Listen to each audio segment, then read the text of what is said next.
উত্তরবঙ্গে প্রচার শুরু করলেন মমতা বন্দ্যোপাধ্যায়। কিছুক্ষণ আগে থেকেই আমরা যেটা দেখাচ্ছিলাম আপনাদের মাথা ভাঙার সভা থেকে তিনি যা যা বললেন, অনেকগুলো বিষয় তিনি তুলে ধরলেন। আমরা শুনছিলাম বিরোধীদের উদ্দেশ্যে তার যে বক্তব্য, এবং সেখানে তিনি প্রার্থীর উদ্দেশ্যে একটা কথা স্পষ্ট করে দিলেন যে তাকে দেখে, অর্থাৎ প্রার্থী তো রয়েছে সব কেন্দ্রে, কিন্তু মূলত তিনি যেটা বারবারই বলেন নির্বাচনী প্রচারে, এবারেও তার ব্যতিক্রম হলো না। তিনি বললেন যে এই প্রার্থীর সামনে রয়েছে ঠিকই, কিন্তু তাকে ভোট দেওয়া, অর্থাৎ দলকে ভোট দেওয়া। তৃণমূলের জন্য যে প্রচারে তিনি এসেছেন, প্রার্থীকে সামনে রেখে তিনি বললেন একে ভোট দেওয়া মানে তাকে ভোট দেওয়া। রাতেই যেমন বলছিলেন যে ক্ষতিগ্রস্ত এলাকা ঘুরে দেখেছেন, জলপাইগুড়ি ঘটনার পর নির্বাচনী আচরণবিধি মানে না বিজেপি, যেমন অভিযোগ করলেন এজেন্সির কাছে মাথা নত করবে না তৃণমূল। হুঙ্কার দিলেন শীতলকুচিতে গতবার গুলি চলেছিল, এসডিপিওর বিরুদ্ধে ব্যবস্থা নিয়েছিলাম, অভিযুক্তকে বীরভূমে প্রার্থী করেছে বিজেপি।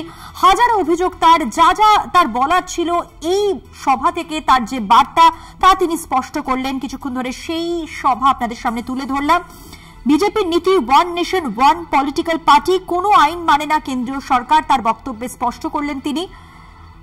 মুখ্যমন্ত্রী মমতা বন্দ্যোপাধ্যায় লোকসভা ভোটের প্রচার শুরু করেছেন। তিনি রবিবার থেকেই নদিয়ার কৃষ্ণনগর লোকসভা কেন্দ্রে নিজের প্রথম প্রচার সভা করেছিলেন, আর তারপর মমতার দ্বিতীয় প্রচার সভা উত্তরবঙ্গে কোচবিহারের মাথাভাঙায় গুমানের হাট উচ্চ বিদ্যালয়ের মাঠে যে সভা ছিল কিছুক্ষণ আগে, সেখানেই তিনি বক্তব্য রাখছিলেন। কথা বলবো, আমাদের সঙ্গে রয়েছেন আমাদের প্রতিনিধি রবিউল হোসেন টেলিফোন লাইনে। রবিউল, আমরা শুনলাম মমতা বন্দ্যোপাধ্যায় বিরোধীদের উদ্দেশ্যে যা যা বললেন, এবং প্রার্থীকে সামনে রেখে তিনি এটাও বললেন যে এই ভোট তিনি পাবেন, দলকে দেওয়া হবে। অর্থাৎ নির্বাচনী প্রচারে যতবার তিনি সভা করেছেন ততবারই কিন্তু এই কথাটা তিনি স্পষ্ট করেছেন।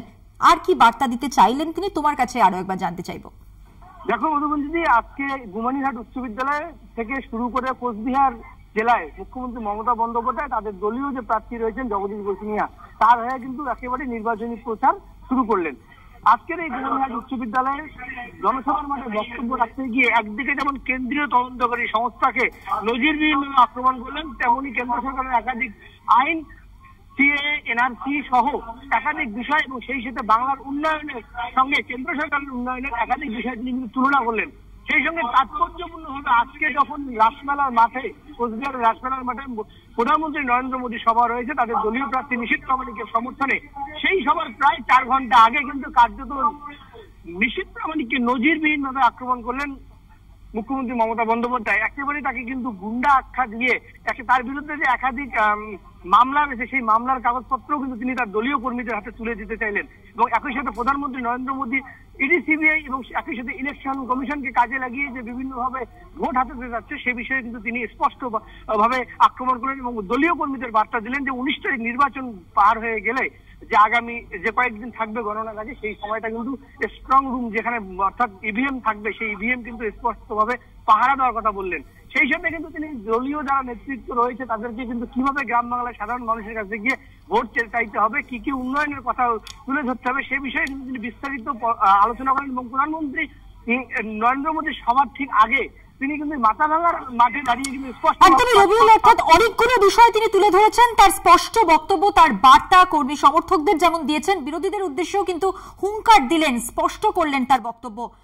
আপাতত ধন্যবাদ রবিউল, তোমাকে কথা বললাম আমাদের প্রতিনিধি রবিউল হোসেনের সঙ্গে। এজেন্সি দিয়ে ভোট করাচ্ছে বিজেপি, এমনটাই অভিযোগ করলেন মমতা বন্দ্যোপাধ্যায়। ঠিক কি বললেন এ বিষয়ে শুনুন।